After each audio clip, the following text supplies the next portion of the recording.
Bonjour tout le monde, bienvenue sur ma chaîne YouTube. Aujourd'hui, je vais essayer de vous faire une petite vidéo à propos de VLN1 ou bien VLN1 en anglais. Souvent, les administrateurs de réseau ont des soucis sur le déploiement de VLN. Ainsi, une mauvaise configuration des VLN peut créer une vulnérabilité au niveau de votre réseau. Donc, c'est la raison pour laquelle dans cette vidéo, je vais vous montrer pourquoi vous ne devriez pas utiliser VLN1 sur votre réseau.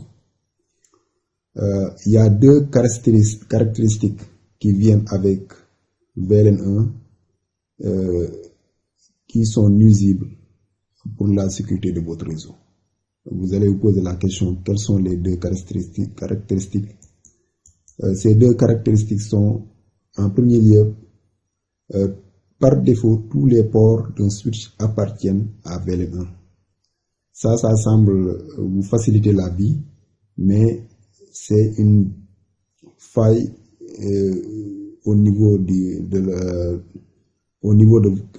c'est une faille que, en quelque sorte, un pirateur peut exploiter au niveau de votre réseau. La deuxième caractéristique, c'est que VLN1 ou bien VLN1 est le VLN natif par défaut. Ça aussi, ça peut créer une vulnérabilité au niveau de votre réseau. Quand on va rentrer dans les détails, je vais mieux vous expliquer. Maintenant, essayons d'aller sur la page suivante de la présentation, comme je l'ai présenté ici, pour mieux vous expliquer. Étant donné que le VLN natif est utilisé pour les trames non taguées, ça je ne vais pas en revenir en détail parce que j'ai déjà fait beaucoup de vidéos à propos du VLN natif. Pour les gens qui ne connaissent pas le VLN natif, je vous renvoie regarder la vidéo que j'ai faite, pour le VLN natif. Donc, comme je l'ai écrit ici, étant donné que le VLN natif est utilisé pour les trames non taguées, le fait d'avoir tous les ports inutilisés dans VLN1 permet à quiconque de brancher un périphérique sur l'un de ces ports et d'être en mesure de faire ce qu'on appelle le VLN hopping. Voilà. Ça aussi, le VLN hopping, pour mieux le comprendre, il faut comprendre le concept du VLN natif. Parce que une fois que vous laissez les ports qui ne sont pas utilisés au niveau de VLN1, si une personne mal intentionnée vient au niveau de votre réseau, il peut utiliser un de ces ports et faire ce qu'on appelle du VLN hopping. Cela veut dire il va utiliser, en quelque sorte, il peut utiliser un logiciel ou bien quelque chose comme ça pour construire un paquet contenant deux tags. Non, le premier tag sera le VLN natif, le deuxième tag sera le VLN qu'il veut accéder. Donc, une fois qu'il envoie le paquet, le premier switch ou bien commutateur qui reçoit le paquet ou bien la trame, il va enlever le tag contenant le VLN natif, cela veut dire à savoir VLN1. Donc, l'individu mal intentionné ou bien la personne mal intentionnée aura la possibilité d'accéder à un VLN dont elle n'est pas autorisée à le faire. Donc, c'est ça aussi, il faut bien le comprendre. Donc, c'est ça. Donc, comme je l'ai présenté ici, pour ne pas exposer votre réseau, ce qu'on vous recommande, c'est de ne pas utiliser VLN1 en tant que VLN natif.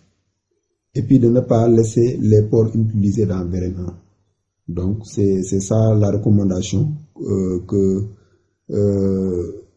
de façon générale, c'est ça qu'on vous recommande de faire pour mieux sécuriser votre réseau. Voilà. Et enfin, dernièrement ici, j'ai dit de mettre tous les ports utilisés en mode access. Aussi ça, j'ai oublié de mentionner ça parce que le port, on sait que les ports, s'ils ne sont pas en mode accès, ils peuvent être en mode trunk. Et puis, un port qui est en mode trunk aussi, c'est pas bon pour votre réseau.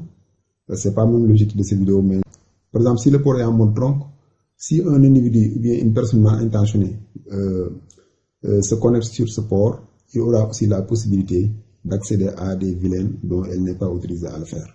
Donc ça aussi, il faut bien le comprendre. Donc, enfin, j'ai dit, mettez tous les ports inutilisés dans un parking VLAN. Donc, pour mieux vous expliquer tout ça là en pratique, ou bien en pratique, je vais essayer d'utiliser le logiciel Packet Tracer. Comme ça, j'ai pris ici un commutateur assez simple, comme vous le voyez ici. Et puis, j'ai créé deux VLAN. Les machines en rouge sont sur VLAN 20. Les machines en jaune sont sur VLAN 10, comme vous le voyez ici. Et puis, donc, ici, on aura 3 VLAN. Parce qu'on a VLAN 20, VLAN 10 et le VLAN numéro 1 qui est le VLAN par défaut. Donc tous les ports par défaut appartiennent à ce VLAN si vous avez un switch que vous n'avez pas encore configuré. Donc allons sur le switch ou bien sur le commutateur comme vous le voyez ici. On va essayer d'aller sur le mode privilégié. On va dire Show VLAN pour essayer de faire de vous montrer ce que je viens de vous expliquer. Show VLAN. Voilà, quand on fait Show VLAN, je vais essayer d'agrandir ici.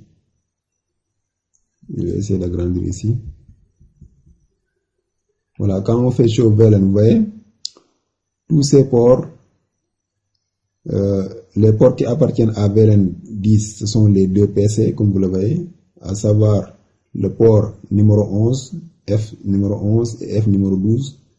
Et puis pour VLAN 20, on a le port numéro F10 et F13. Donc ce sont ces ports. Si on retourne ici sur le scénario, effectivement c'est ça qu'on a, comme vous le voyez ici sur la figure. Donc maintenant tous les autres ports qui ne sont pas utilisés sont ces ports là. Tous ces ports là appartiennent à VLAN 1.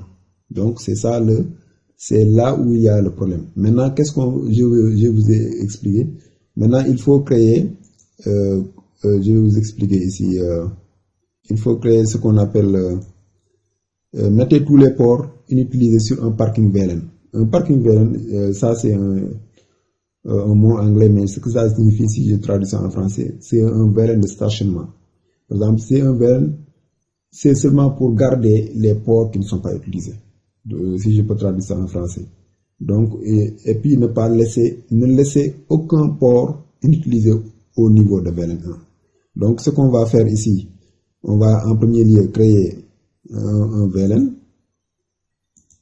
Et puis la création d'un VLAN c'est très simple. On vient ici sur la ligne de commande. Et puis on va sur un mode de configuration globale, conft. Et puis on va dire, par exemple, VLAN 44. Voilà.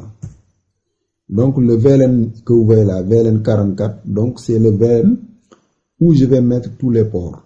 Mais ces ports là, avant de les mettre sur VLAN, attends, je vais essayer de sortir du mode de configuration de VLAN. Et puis je vais mettre, en premier lieu, il faudra mettre les ports en mode accès. Parce que comme je l'ai dit, le port qui est en mode trunk aussi, c'est pas bon pour votre sécurité, pour la sécurité de votre réseau, parce que un port qui est en mode trunk, un pirateur peut l'utiliser pour en quelque sorte aussi faire du villain hopping.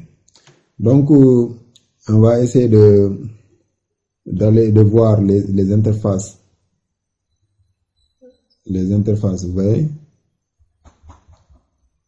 les interfaces qui appartiennent à VLAN 1, comme vous le voyez, on a F01 jusqu'à 9 et puis on a 014 jusqu'à 22. Donc qu'est-ce qu'on va faire ici?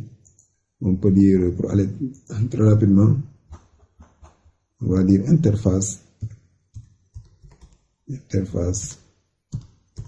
range pour choisir un groupe de ports, c'est plus rapide. Interface range FA, puis le question mark FA 0/1 0/1 et puis un tiret, on peut mettre un tiret et puis jusqu'à F FA 0/9.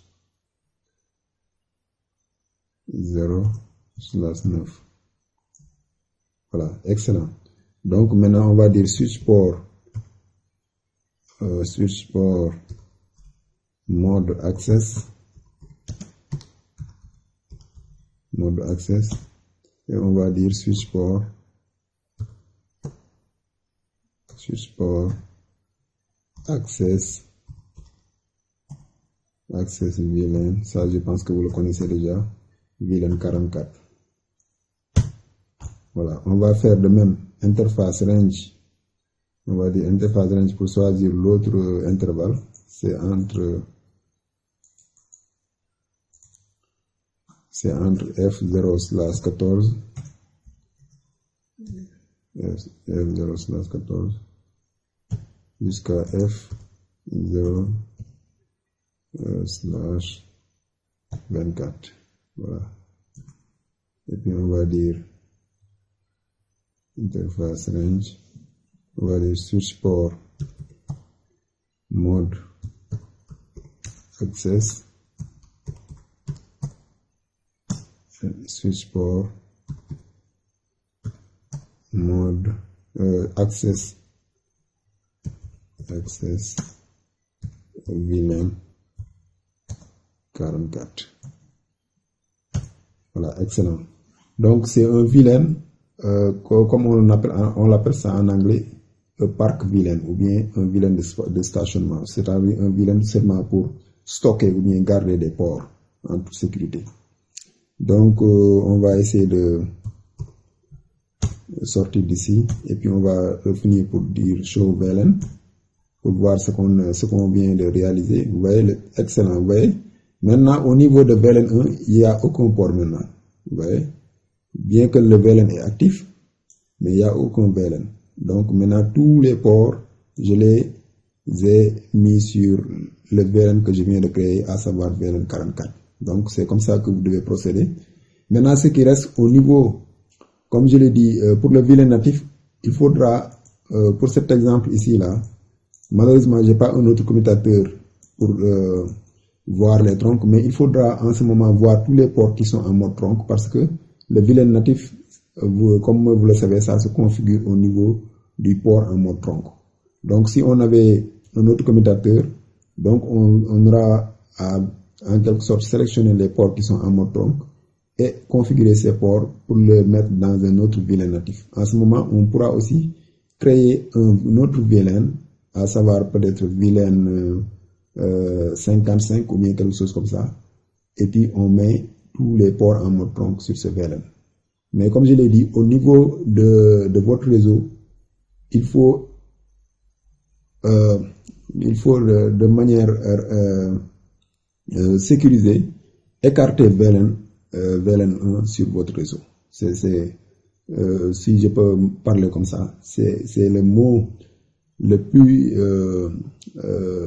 c'est le mot que je dois utiliser pour mieux vous conseiller de faire très attention avec VLAN 1, parce que VLAN 1, comme je l'ai dit, tous les opérateurs connaissent que la majeure partie des réseaux laissent VLAN 1 sans en quelque sorte changer rien au niveau de la configuration, alors que une fois que vous configurez un nouveau réseau, ce que je vous conseille en premier lieu, c'est d'écarter VLAN 1 au niveau de votre réseau, à savoir le trafic, tout le trafic qui circule au niveau de votre réseau ne doit pas passer par, aucun trafic ne doit pas passer par VLAN 1. Donc c'est ça que je voulais vous conseiller. Donc c'était ça l'objectif de cette vidéo. Je pense que vous avez appris quelque chose. Je vous remercie d'avoir regardé et je vous donne rendez-vous à la prochaine. Merci beaucoup.